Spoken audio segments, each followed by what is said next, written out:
क्या आप जानते हैं कि गणेश जी पर कभी भी तुलसी नहीं चढ़ाई जाती है? उनके पूजा में कभी भी तुलसी के पत्तों का प्रयोग नहीं होता है। क्या आपको नहीं पता था? तो ये कथा सुनने के बाद आप कभी भी ये गलती नहीं करेंगे।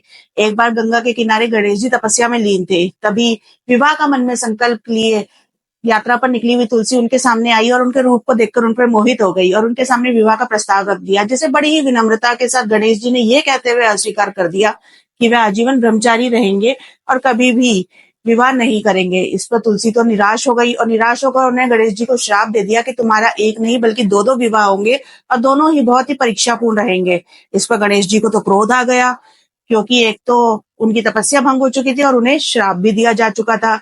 इससे क्रोधित होकर गणेश जी ने भी तुलसी को यह श्राप दिया कि तुम्हारा विवाह एक राक्षस के साथ होगा और तुम मुझे कभी भी प्रिय नहीं रहोगी और तुम्हारे पत्र कभी भी मेरी पूजा में प्रयोग में नहीं लाए जाएंगे।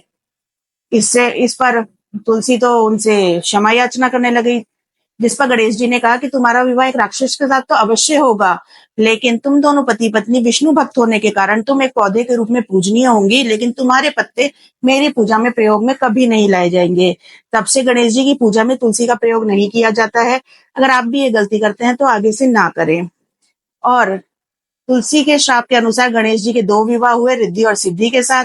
और तुलसी का विवाह जो है वो शंखचूड़ नाम के राक्षस के साथ हुआ। अगर इनसे संबंधित कथाएं भी आप जानना चाहते हैं तो मुझे कमेंट बॉक्स में जरूर बताएं। और ये जानकारी आपको अच्छी लगी है तो अपने दोस्तों के साथ भी शेयर करें ताकि वो भी ये गलती ना दोहराए। और इसी तरह की सनातन से जुड़ी हुई जानकारियों और कथाओं के लिए इस पेज को फॉलो कर लीजिए और मेरे साथ जुड़े रहिए। जय श्री श्याम, जय श्री गणेश।